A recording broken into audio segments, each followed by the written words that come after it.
we are going to get into the review, but there was something, and I'm recording this after I did the review, so uh, um, everything that's about to come up was totally natural, and then I realized I wanted to talk about this, and I wanted to thank Les for this, and it's a weird thank you, I'm sure, but thanks to Les's book, here is a book where he is not pleased, from what I can see, with Eric's contribution to the band as far as songwriting goes. Yet, he is honest enough to explain, and this is really important to me, that by the time they were recording the Once Upon a Star album, Arista had dictated that no session musicians were to be used because that record label under Clive Davis, they wanted to have prestige, and you ruin your prestige when you have studio musicians. Now that's Les saying that, and I don't know how true that is, and I don't know what I had not heard this before. But the point is this: ever since I was a child, I have listened to this song, La Belle Jeanette. And I would sit there with the back of the record cover and read all the band members' names and who was doing this and who was doing that. And I believed that it was Eric Faulkner playing mandolin on there and accordion. I think there's accordion on that, but it might be Marlena, which is my other, one of the three really big songs on that album for me, was played by Alan. Right? And then there was a whole bunch of crap when I posted my first video where I was asserting that the band was good and that they actually played their instruments and whatever.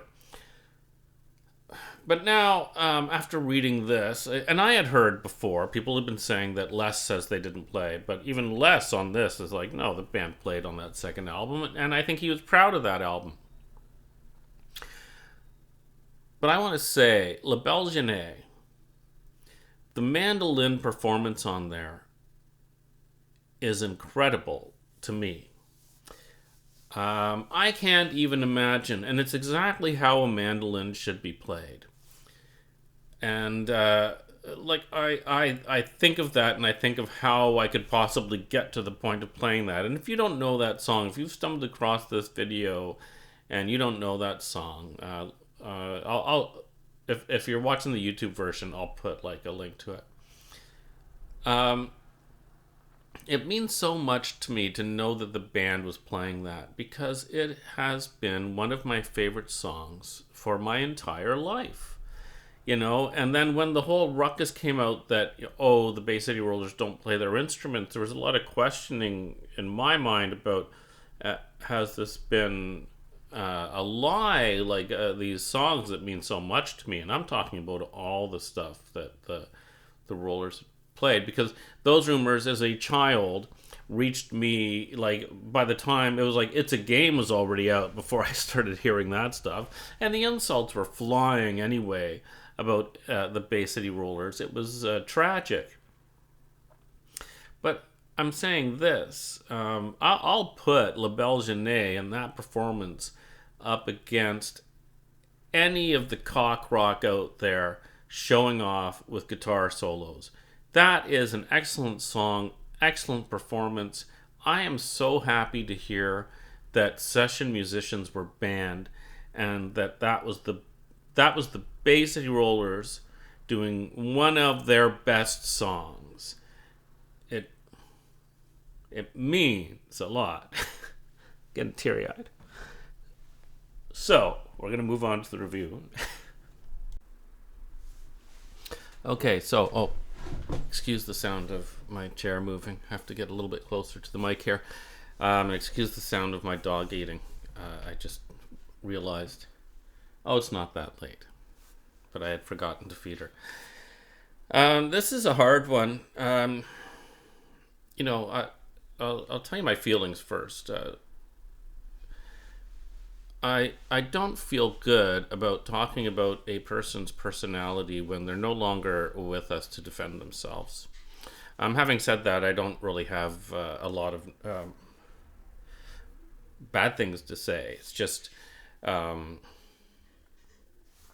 there's quite a lot that I'm going to be diving into from the second half of this book. And a lot of it has to do with personality. And so, unfortunately, I'm going to have to discuss the personality that is being revealed in this book. And it's an odd thing, but that's also, I guess, something to think about if you write a book about yourself, is that eventually you're not going to be here, and people are going to be continuing reading it. And so I guess that's something, I mean, and as with any artist, your body of work that you leave behind is important. It's not of any small consequence. It's and I guess that's why I started all of this in the first place, is that this is a group of artists that I felt had been treated unfairly and were never recognized, as so many are. Like, anyone could say, okay, you can stop. And I was supposed to stop pontificating about this because it's the life of an artist and all that. But it's a band that I really enjoy. So, Les's character, anyone can read this book and like myself, not know Les. And so you're left with the information he has provided to understand his character. And I think there are a few things that help to define his character that are mentioned in the book. I think there's three, and I'll try to hit on those. Now, the first one is something that, when he was talking actually about the Roller World CD, he didn't like the liner notes in it, and the mention of the class system and stuff like that. But the first thing I have to mention is the class system in the UK. It's a very different society, at least back then, from the United States. In the United States, everything is measured by your ability to move up in society. And, this is the goal, and this is the American dream, and this is the promise, And now it certainly doesn't always work out that way, but it is not frowned upon to move from one class up to another. It is something that people aspire to. Whereas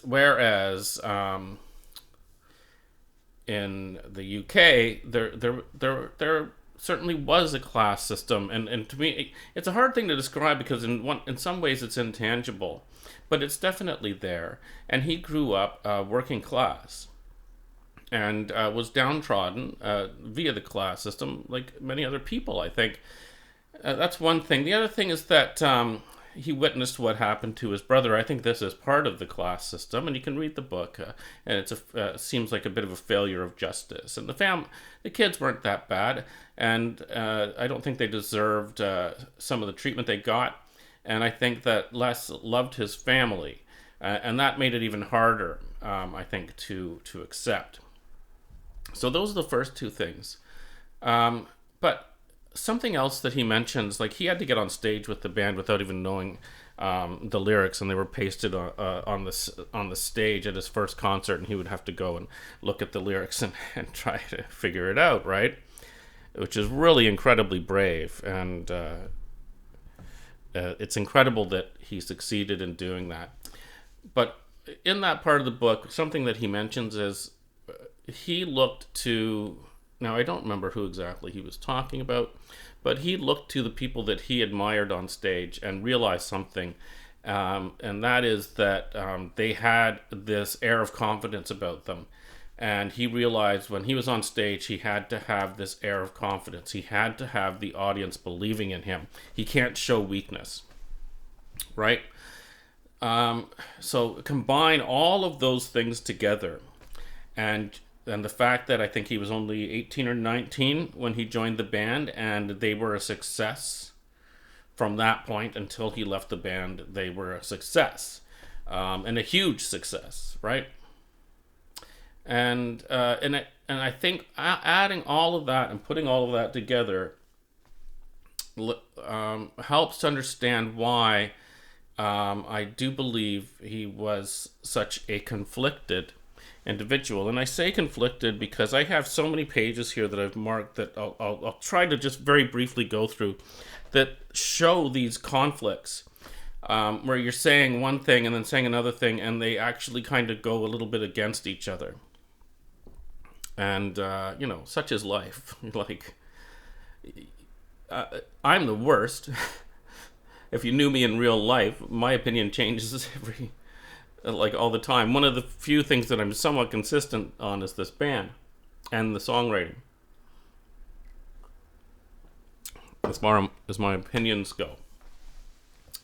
And there is, near the end of the book, when he was having trouble, he, I guess, was sitting or standing, whatever. And he realized, I don't have self-confidence, or something similar to that. And so you start to realize that here is a kid who had to have this air of self-confidence continually, who was always like, I guess he felt like he wasn't part of the band. I don't know why. And there could be, maybe the other band members really didn't get along with him. And he spent all these years dealing with all of that, and to finally come down from it all and say, oh my goodness, I actually don't have a lot of self-confidence. How am I going to get this done? And so his life must have been an incredible challenge. And I can relate to this. I mean, self-confidence, oh my goodness. I admire people that attack things in a very even-keeled kind of way, They don't flip out on things when there's a problem. They're relaxed about it. I've been told that I'm like that sometimes, but those people don't see me all the time, right? It's not easy. And imagine being on stage, and imagine the same for all of the other band members. Some of them had been there for a long time and had already started to experience some of this, but he was just kind of thrown into it. But anyway. Hopefully, I can get through all these pages that I've marked and figure out what the point is. This is why I'm doing this right away. Like, obviously, I did the first part, the first half of the book review just last night, and then I read the other half of the book. Okay, so what have I got on this page? Oh my God, my eyes are so bad.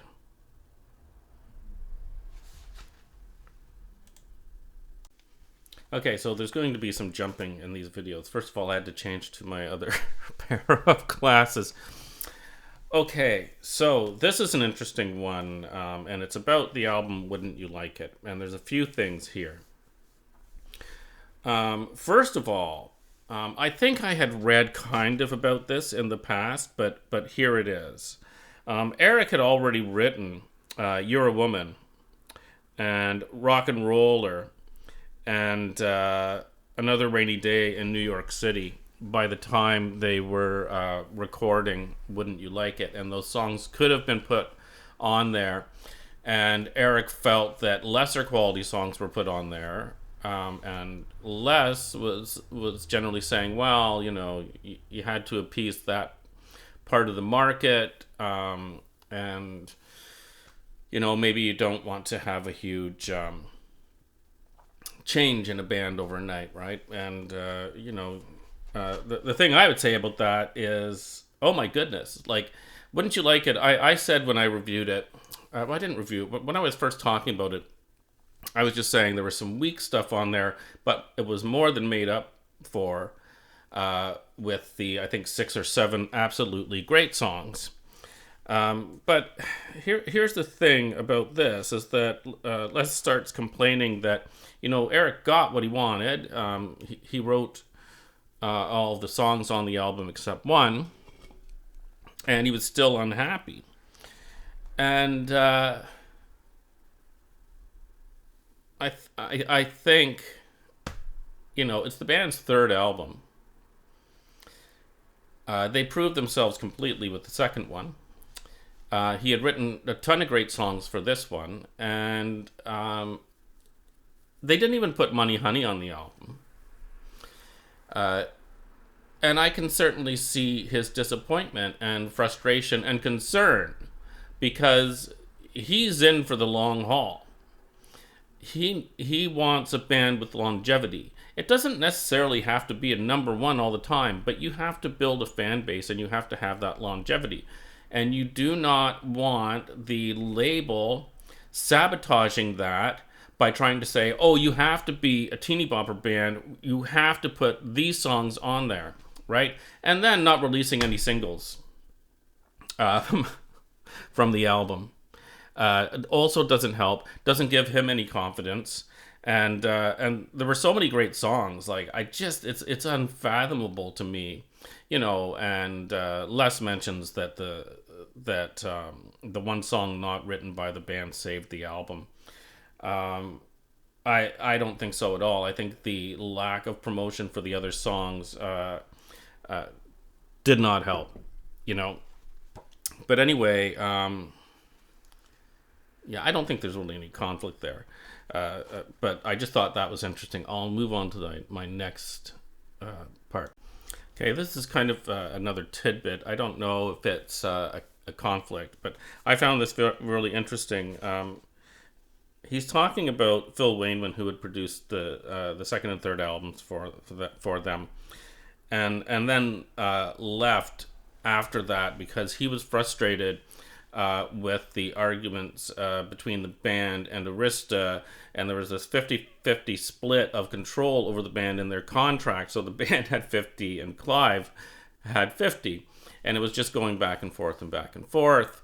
And he says, Phil feels that Clive Davis was one of the people most responsible for the band's eventual demise, saying he wanted to assert his authority and that he Americanized an English pop band. And there is some mention of Phil saying also a little bit later, I think, that the albums were way overproduced. And Les does make a point that, that was the case in the United States with certain genres of music. There was a huge amount of strings and overproduction. And what ends up starting to happen is you lose sight of the band. And I mentioned that on It's a Game it really got way too far, which is why I like the Roller World CD so much, because it shows you what the band was like for some of those songs, right?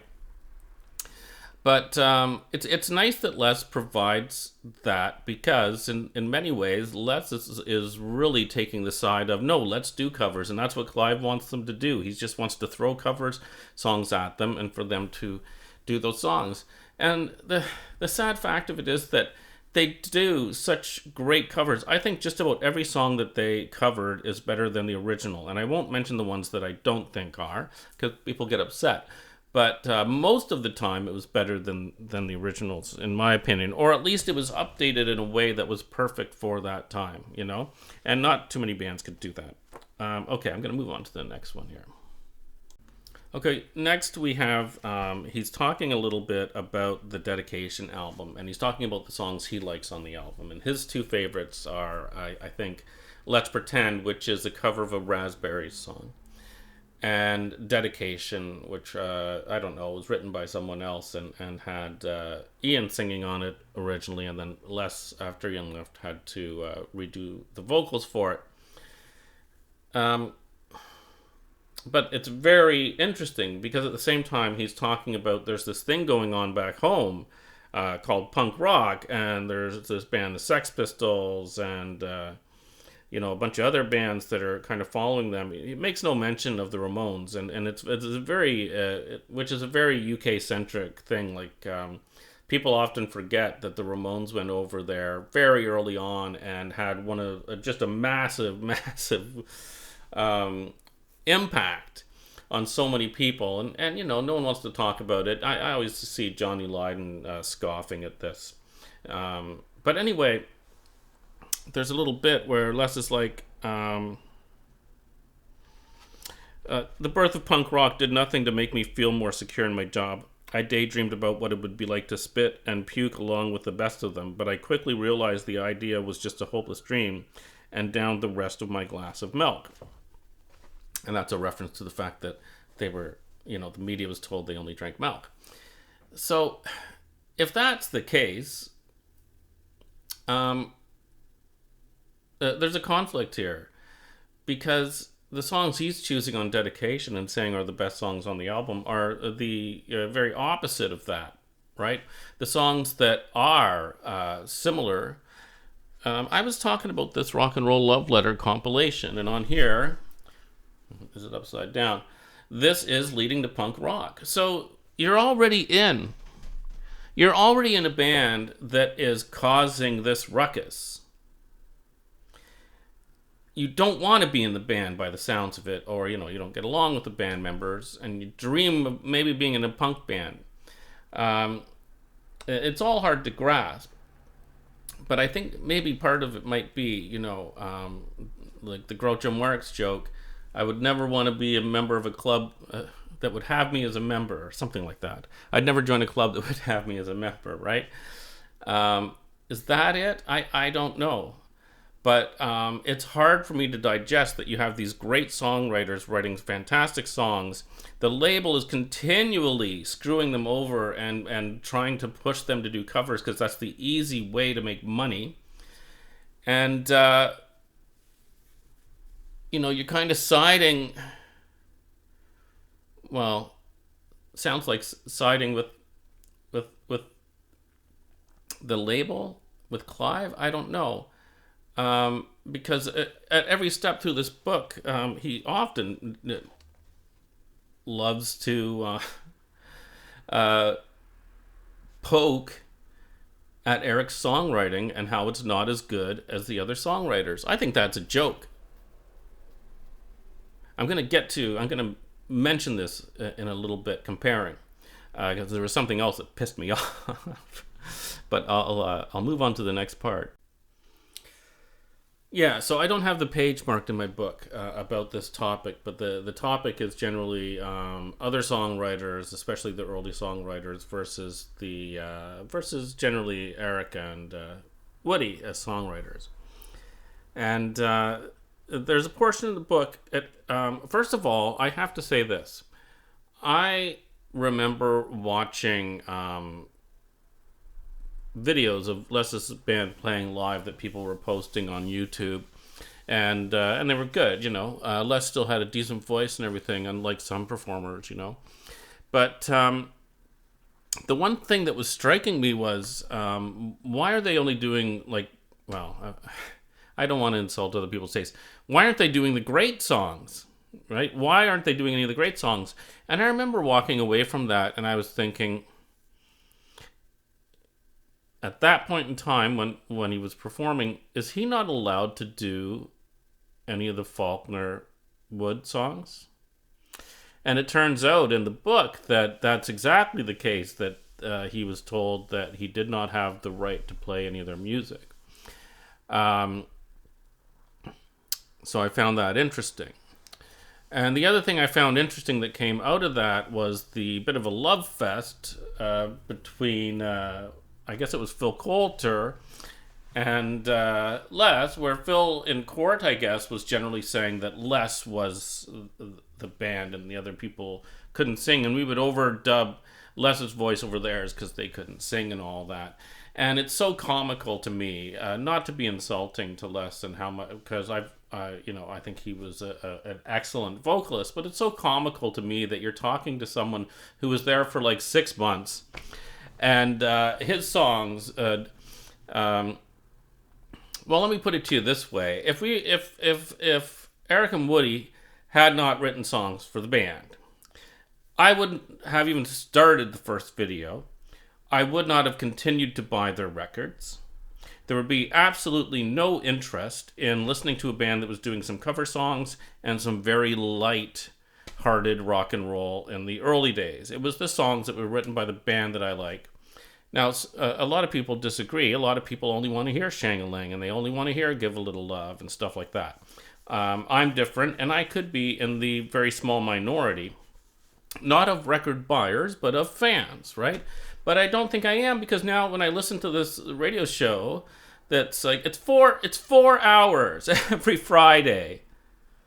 of Bay City Rollers related material, and sometimes it's other bands and that they were influenced by, or they influenced them, or like that member of the band went on to do this, whatever. But it's a tremendous amount of time to fill, and I'm always shocked that every week I love the show, and some songs you hear almost every week because there are requests and certain songs are going to pop up, right? But I think it is absolutely laughable that someone that was there for 6 months that did not write any songs nearly as good, I'm sorry to say it, as the stuff that the band wrote later on, is talking like that. I can't stand it, and so that's why I get myself in trouble, and I got kicked out of one of the groups on Facebook, right? But that drives me nuts. But yeah, okay. Anyway, getting back to reality. Yeah, it seems like he could not. And this is where I really hope that Les hasn't passed and has and has left behind a document that is generally based on recent experience versus the original experience. I don't think that's the case, because I don't think he would have left the band originally if that were the case. He was unhappy. It's as simple as that. I don't think I have anything else to say about that. Let's move on. Okay, so there's a part that I missed that I had been thinking about, and I'm going to mention it now, even though I don't have the page open. But generally what was being said, what Les was saying, he was jumping around a bit. He was saying, we didn't stand up to the label enough. And we should have. And you know what? There's no excuse for it. And some of us should have had a backbone. And then proceeds in the next paragraph to say how it was impossible to stand up to them because we were busy all the time and we couldn't do it. And so I think he was very conflicted. Everyone knows. I think everyone in the band knows. It's like they let this get out of their hands. And everyone feels some shame or guilt and anger and all of this because they had great songwriting and they had the ability to have longevity. And so he is revealing his inner thoughts here, and it's going back and forth quite a bit. And the reality is, I don't think anyone can be blamed. They had bad contracts. They had a label that didn't get it. They just didn't get it. And the label was not thinking of longevity. The label was thinking, get our money out of this band as soon as possible in case anything happens. And everyone else was also taking advantage of the band, right?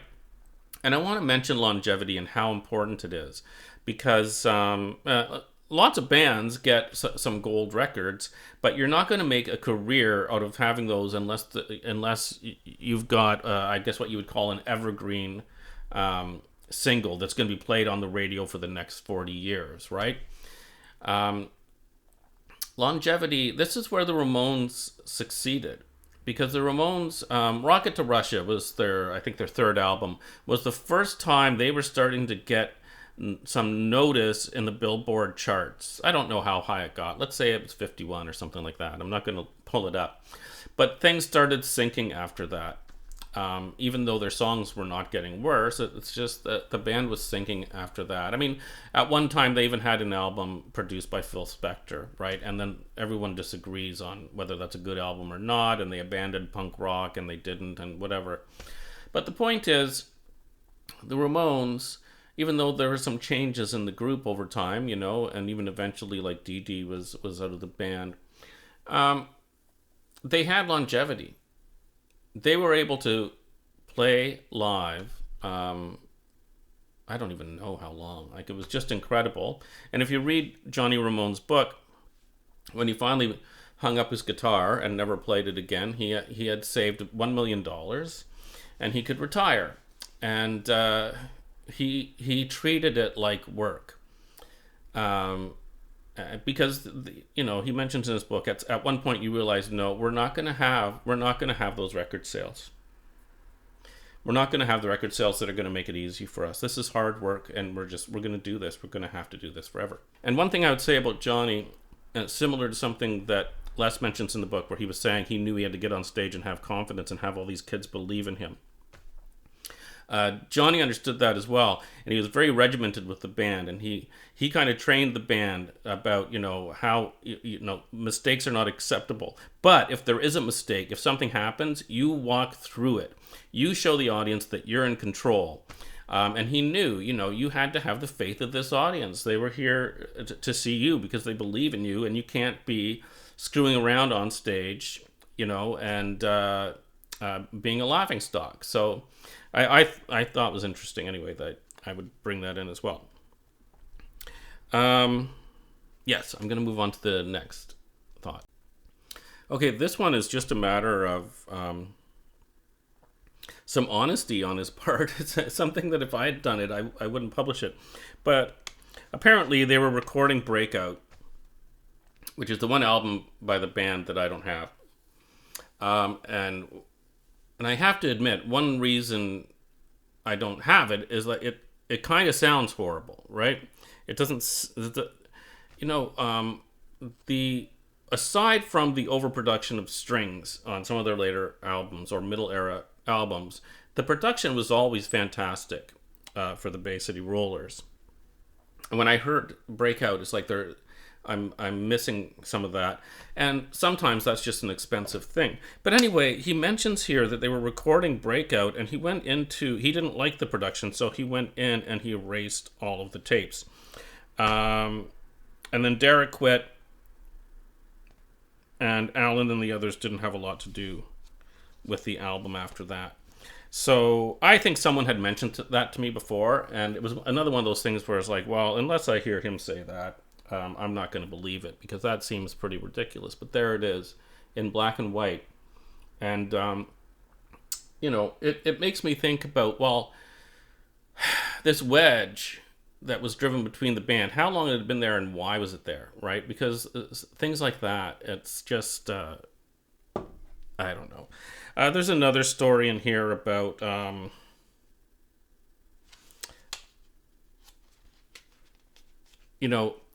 being upset that only beer was on the rider, and so they went and knifed all the beers, and then everyone got fed up again and left. And it's all just a catastrophe. So I think that there is some entertaining reads in here, but I find it hard to find it strictly entertaining because there's a lot of hurtful things that are said. There are some hurtful things that apparently happened to Les as well, and he is a man that was in a lot of pain and struggled quite a bit. You can tell through this. And man, did he work his butt off trying to be a success after the Rollers. There was something I was going to say. Oh yeah, one thing that I admire about Les. So he continually goes on in here about not liking Eric's songs. And, he doesn't really mention Woody. Like, he blames Eric for any songwriting that he didn't like. He's mentioning Eric, and he's targeting Eric. And it makes me wonder, like, who... is Eric doing at that time, by that point in time, the bulk of the writing for all the songs that are Faulkner Wood? Who knows, right? But one thing I really appreciate about Les is that no matter who's writing the song, in the recording, he is an absolute professional. It doesn't come through at all that this is not a song that he likes. This is not a song that he believes in. So he's always giving the song a chance. And when you see, one of my favorite performances is there's a video on YouTube of the band playing, I think, in '82, Don't Let the Music Die. And he just does an incredible performance. He's so professional. I mean, by that point in time, he'd been in the business for so long. It was just an incredible performance, and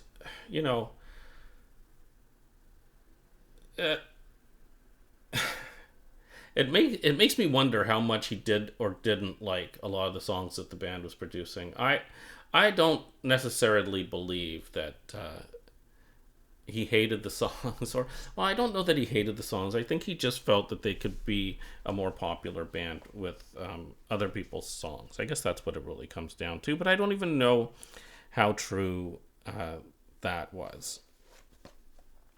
I think I only have one last thing, And what is this one? Oh yeah, this one is about, he's talking about the sleeve notes and the packaging for Roller World.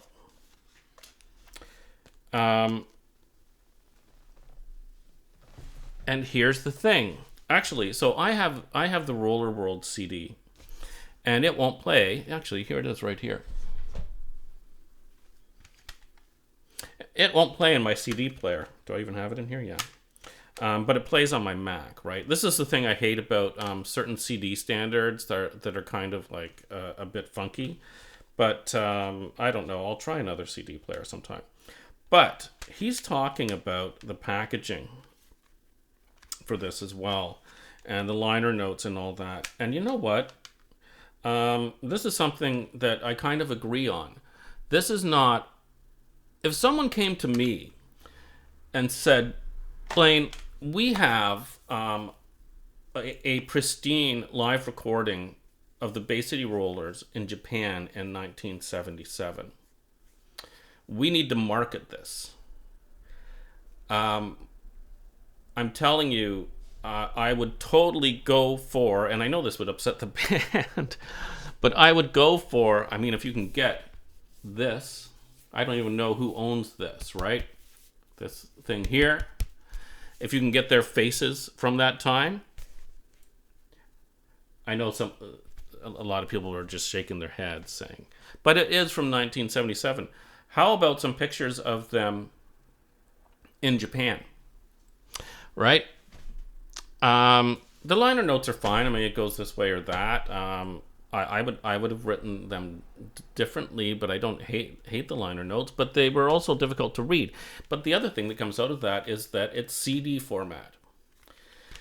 And so there's a few things. Number one, if you're walking in a store and you're a Bay City Rollers fan, you could walk right past this and not know it's them. That's one thing. The other thing is that it's not easy to read with some of the graphic design, you know? And so the other thing is I would release that on vinyl as well. And it would look really nice. And it would have several pages of very nice photography and graphic design from the time included with it. And but still, would people buy it? I don't know. I would certainly buy it if I was walking by a record store and saw that. Well, obviously I bought the CD, and I have the double live album, which is decent, but it's not anything like this. You know, this is the real deal.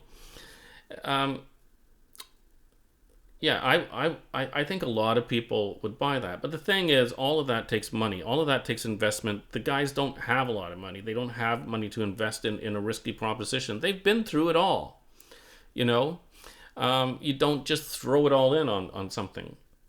But yeah, I kind of agree on that. And I think that they were disappointed with the sales of this. And so it was kind of like the end of doing things. But I'm saying a Roller World record store day double album. I think a double album would cover these tracks with photographs and really nice, graphic design on it would sell. But we have to remember, record store day, it's 1,000, 2,000, 10,000 units. You know, it's not going to change anyone's life. But I'd like to have that. Anyway. So I agreed on that, and yeah, I guess I don't have a lot else to say. I think I missed some of the points that I was getting to on there, but I found it very interesting, and the one thing I would say is that if he truly felt that the songs that the band was coming up with were not great songs, or that dealing with Eric wanting to have his best songs on the album, if that really bothered him that much, I think that's disappointing, because sometimes you don't know. It's like any job. You know, you think your job sucks, and then you quit and go work somewhere else, and you're like, oh my God, out of the frying pan into the fire, right? And I've seen this, and I've worked with people that, it's worked out both ways when they leave. But I think he was in one of the best bands of the 70s that had a lot of promise and had already recorded some great stuff and would go on to record more great stuff. And I just don't know if he believed in the band, and in reality a lot of bad decisions were made, so maybe in some ways maybe he was right about, well, he was certainly, if he truly didn't believe that they should do the kids show, I think everyone would agree with that in hindsight. And I think there was that kids show was a failure from every perspective. Arista should not have allowed that to happen. Their manager at the time should not have allowed that to happen. The people making the show should not have made it the way that they made it. Like, the entire thing, everyone that was involved was doing exactly the wrong thing, right? So I'm not going to sit here and say that it's this person's fault or that person's fault. Everyone involved. It was the wrong thing. But I think also you have to remember, because punk rock had happened, the Ramones had happened, and then punk rock broke out in the UK. And so they're kind of detached from their home now, because going back there, the punk scene has destroyed so many careers at this point in time, right? So they're kind of floating off, kind of like in the back of the It's a Game record, and they have to find something, and you have to do it quick in pop music, because once you're gone, you're gone. At least that's the theory. But then there are bands like the Bee Gees I mentioned before. They came back after having lots of trouble. And I think Hall & Oates would be another good example of a band that was around for a while and had several periods of like great success, I think. So it's not always all over, but the pressure from the label is definitely going to be, we have to get out there, we have to make the hits, we have to do it right now. Anyway, I'm tired because I read all of that, I haven't had dinner, and I wanted to get it down as soon as possible. So there you go. I hope people enjoyed that. I hope I wasn't like mean to Les. He's not here to defend himself, but I don't think I'm saying anything really horrible that he wouldn't say himself as well, right? So anyway, have a good night. Merry Christmas again, and I hope I haven't offended and ruined your day. Good night.